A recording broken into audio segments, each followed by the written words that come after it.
Bonjour et bienvenue dans cette vidéo de Word où nous allons voir les principaux éléments de base de Word. Alors, on va commencer par ouvrir le Word. Donc, si vous avez comme moi un bouton sur votre barre en bas, ici comme moi j'ai le bouton Word, vous pouvez l'ouvrir avec le bouton. Sinon, autre méthode, on clique sur la petite loupe ici pour faire une recherche. Quand je clique sur la loupe, je peux taper Word. Et là, il va m'amener l'application Word si elle est sur mon ordi, si elle est bien installée sur mon ordi. Donc, je peux double-cliquer à partir de la recherche que j'ai effectuée. Et là, Word va s'ouvrir. Donc, Word s'ouvre et j'ai une fenêtre comme ça qui arrive. Donc, je vais choisir Document vierge ici. Donc, je double-clique 2 fois sur Document vierge. Et là, j'ai ma fenêtre Word. Alors, on va regarder les choses importantes pour bien débuter avec Word. Alors, présentement, on se trouve dans un document vierge. On va regarder ensemble la barre de titre qui est la barre la plus haute, celle qui contient le nom du document par défaut. Donc, moi, j'ai document 2 parce que c'est le deuxième document que j'ouvrais.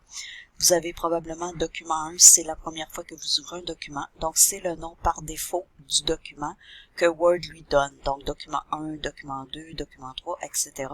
Et je vais vous montrer tout à l'heure comment enregistrer sous pour changer le nom du document à votre guise. Donc, ensuite, ici, vous avez la barre d'outils accès rapide. Alors, vous avez ici des fonctions qui sont importantes, entre autres la fonction enregistrer. Vous avez ici très pâle la fonction annuler parce qu'on n'a pas rien fait encore, donc on ne peut pas annuler. Ici, vous avez la fonction, le bouton rétablir et ici, vous avez le bouton aperçu avant impression. Donc, en cliquant au bout sur la petite flèche ici, assurez-vous d'avoir aperçu et impression qui est coché pour que vous l'ayez sur votre barre d'outils rapide parce que ça, on va quand même l'utiliser souvent dans Word, les boutons annuler, rétablir qu'on a besoin aussi et le bouton enregistrer. Donc ça, de toute façon, ça devrait être là par défaut. Il y a peut-être juste aperçu et impression qui est pas là. Sinon, si vous n'avez pas les autres, il faut les placer aussi. Alors, donc ça, c'était la première étape. Maintenant, on va regarder ensemble ici, dans le coin droit de l'écran.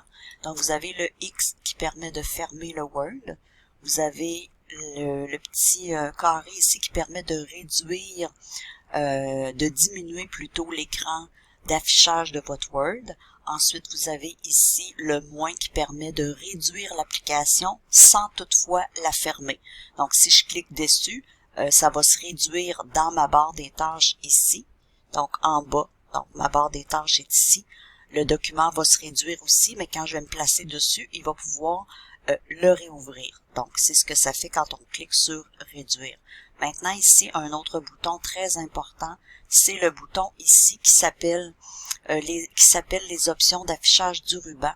Donc, quand je clique dessus ici, option d'affichage du ruban, je peux voir que ça s'affiche. Et quand je clique, j'ai 3 choix. Donc, si je clique, par exemple, sur masquer automatiquement le ruban, bien, automatiquement, je n'ai plus de ruban. Et ça, si ça vous arrive, vous cliquez à ce moment-là sur la petite flèche qui est ici pour faire revenir votre ruban. Et en cliquant sur afficher les onglets et les commandes, ce que vous devriez avoir toujours pour bien travailler dans Word de toute façon. Et ce bouton-là permet d'afficher les onglets seulement. Donc, je vous montre les onglets. Donc, les onglets dans Word, fichier, accueil, insertion, conception, mise en page, etc. Donc, je m'en viens ici et je vais recliquer sur mon petit bouton ici d'affichage, des options d'affichage de mon ruban. Et quand je clique ici, je choisis toujours le dernier. Mais si vous le perdez, je vous ai donné la façon là, pour le récupérer, justement, votre bouton. L'autre chose qu'on va regarder, c'est le zoom complètement au bas de l'écran. Assurez-vous d'être à 120 ici pour bien travailler dans votre Word. Ça veut dire que vous cliquez sur le plus. Habituellement, on est à 100% par défaut, mais on augmente à 120% pour bien travailler dans le Word. Ensuite de ça, qu'est-ce qu'on va faire? C'est qu'on va s'assurer que nos règles sont affichées. Donc, vous avez une règle ici en haut et vous avez une règle ici à la gauche. Dans la règle, vous avez les marges. Donc, les parties grises dans les règles, ce sont les marges ici. Mais tout d'abord, je vais vous montrer comment afficher les règles si vous ne les avez pas.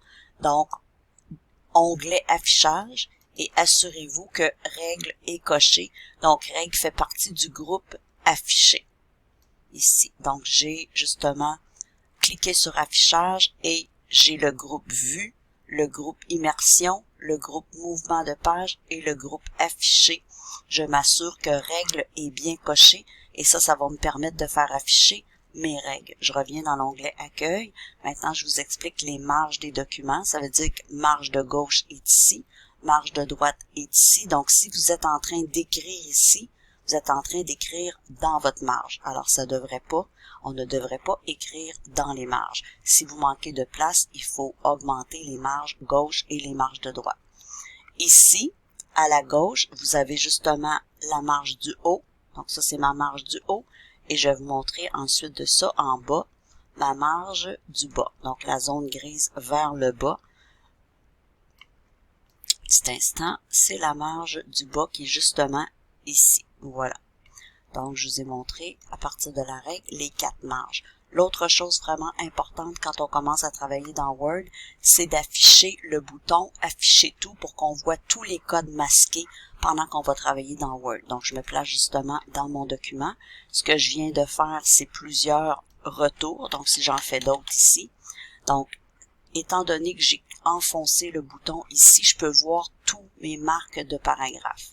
Ça veut dire que si dans le groupe paragraphe, j'ai décoché le bouton ici, je ne vois plus rien. Donc, il faut absolument que le bouton soit enfoncé et ce bouton-là s'appelle afficher tout. Donc, afficher tout va vous permettre de voir tous les codes masqués de Word et ces codes-là, ne faites-vous-en pas, ne seront pas imprimés. Ça veut dire que si je me place du texte, par exemple, ici, et que j'écris « Bonjour, comment allez-vous ?» Vous allez voir que entre chaque mot, j'ai un petit point au centre. Ce que ça signifie, ce petit point-là, ça veut dire espace. Donc, si je me trompe et que je place 2 espaces, je vais voir 2 petits points. Donc, c'est différent du point final d'une phrase. Si j'écris ici « Je vais très bien » et je mets un point, mon point est complètement en bas. Je vais augmenter le zoom pour vous permettre de mieux voir. Donc, mon point est complètement en bas, tandis que les points ici qui sont des espaces, entre chacun des mots, ce sont des points au centre. Et comme ici, j'ai ajouté un espace, donc j'ai un soulignement bleu, ce qui veut dire que j'ai une erreur de grammaire selon Word. Et c'est vrai, j'ai un espace de trop. Donc, il faut toujours s'intéresser quand Word souligne en bleu, de ne pas laisser ça comme ça. Donc, je viens supprimer mon espace de trop en appuyant sur la touche supprime. Et la touche supprime, ce n'est pas la touche retour arrière ou backspace, c'est vraiment la touche qui s'appelle SUPPR sur votre clavier. Il y en a peut-être qui ont delete, mais ce n'est pas la touche retour arrière parce qu'avec retour arrière, ça arrive qu'on peut pas effacer les caractères qu'on voudrait effacer. Par exemple, si je vous dis, on va effacer ces 4 retours-là qu'on a de trop, mais je vais utiliser la touche supprime sur mon clavier. Peut-être avec backspace ou retour en arrière, ça n'aurait pas fonctionné adéquatement. Donc, c'est pour ça qu'il faut faire très attention à ça.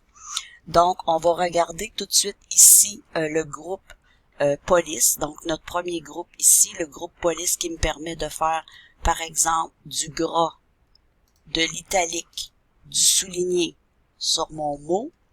Ensuite de ça, qui me permet de changer ma police. Présentement, je suis en arrière. Je peux venir ici et choisir une autre police. Si je peux choisir Comics sans MS, par exemple, ça c'est un autre type de police. Je pourrais augmenter sa taille en venant ici, par exemple, à 16.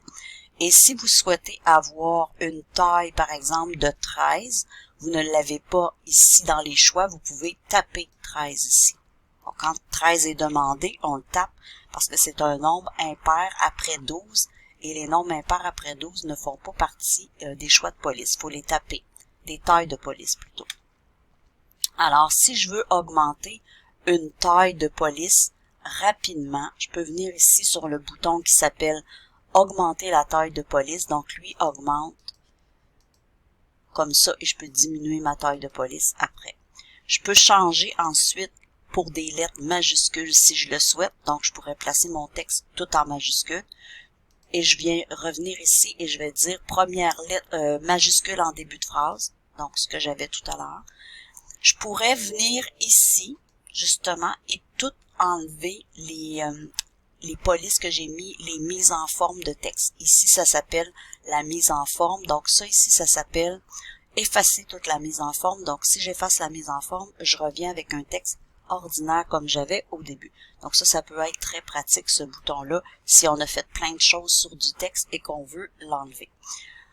Donc ensuite de ça, les boutons, la police, pas la police, mais le bouton ici qui s'appelle couleur de police, qui permet de mettre en couleur mon texte. Donc si je veux mettre ce texte-là en rouge, je le sélectionne et j'ai choisi la couleur rouge. Je pourrais le mettre ensuite en gras. Et on a ici le crayon surligneur qui est vraiment pratique. Donc si je veux surligner cette phrase-là, je m'en viens ici et je clique sur surligner. J'ai différentes aussi couleurs de surlignage si je veux avoir d'autres couleurs, mais c'est vraiment comme un crayon de surlignage ici. Alors ça peut être vraiment pratique. Ici, vous avez l'exposant et l'indice. Donc, si je veux me servir, par exemple, je tape 1, E-R-E pour première. Celui-là, Word le fait automatiquement. Si j'écris deuxième, par exemple, et deuxième aussi, il le fait automatiquement. Donc, si j'écris numéro, ok, celui-là, il n'est pas fait automatiquement. Donc, si je veux avoir un petit O en haut, je vais venir ici et je vais faire indice pour avoir mon petit O plus haut. Et si je voulais le O en bas, donc je pourrais faire, pas indice, je m'excuse, exposant, et ici je pourrais faire en bas pour avoir l'indice, donc quelque chose en bas. Donc ça c'est en haut ici, voilà. Donc première, deuxième se fait automatiquement par Word. Si je sélectionne EME, et on voit que exposant est ici choisi par défaut de Word. Si je sélectionne mon O, bien le O est choisi aussi en exposant. Donc, dans le groupe police, vous avez ces informations-là qui peuvent être très, très utiles pour travailler. Donc, une dernière petite chose, avant qu'on termine cette vidéo-là, je vous montre quelque chose. Donc, je vais supprimer le texte que j'ai placé ici. Et si je fais une commande que je vais vous demander de faire assez régulièrement, même dans les autres vidéos, égale RAND, parenthèse, 3,3 par exemple, c'est une petite commande de Word qui permet de faire du texte, d'avoir du texte à l'écran sans être obligé de le taper. Dans ce cas-ci, 3 paragraphes de 3 phrases chaque. Si je fais entrer, vous voyez maintenant que du texte vient d'apparaître à mon écran. Alors, je vais faire quelque chose avec ce texte-là ici. Donc, je vais vous montrer. Je vais sélectionner les mots les vidéos. Et je vais venir sélectionner ici gras, italique, souligné, police de couleur rouge avec un surlignage jaune. Donc, je viens de faire ça. Si je veux répéter cette mise en forme-là ailleurs, je vais vous montrer qu'est-ce qu'on peut faire. Donc, pour pas être obligé de le refaire à chaque fois, je vais sélectionner le mot quand. Je vais sélectionner les mots les vidéos, je m'excuse. Je vais cliquer une fois sur reproduire la mise en forme. Et je vais cliquer n'importe où après et ça va placer mon autre mot avec la même mise en forme. Cependant, si je veux le faire à plusieurs mots, je sélectionne les vidéos, je double-clique sur reproduire la mise en forme. Donc, double-clic, ça va être bon tant que je ne viendrai pas recliquer dessus. Donc, je pourrais placer le mot rechercher, le mot clé pour aspect professionnel. Voilà. Partout où je veux, tant que je ne viendrai pas cliquer à nouveau sur reproduire la mise en forme. Donc, ce qu'il ne faut pas oublier, c'est que quand je sélectionne les vidéos, une fois reproduire la mise en forme, c'est bon pour un mot. Je sélectionne ici, 2 clics rapides, c'est bon pour le nombre de fois que je souhaite. Ensuite, je fais soit échappe sur mon clavier ou je clique reproduire la mise en forme pour enlever justement la mise en forme, la reproduction de la mise en forme. Alors, ceci complète cette vidéo. On se revoit très bientôt pour une prochaine vidéo. Je vous remercie beaucoup de votre attention.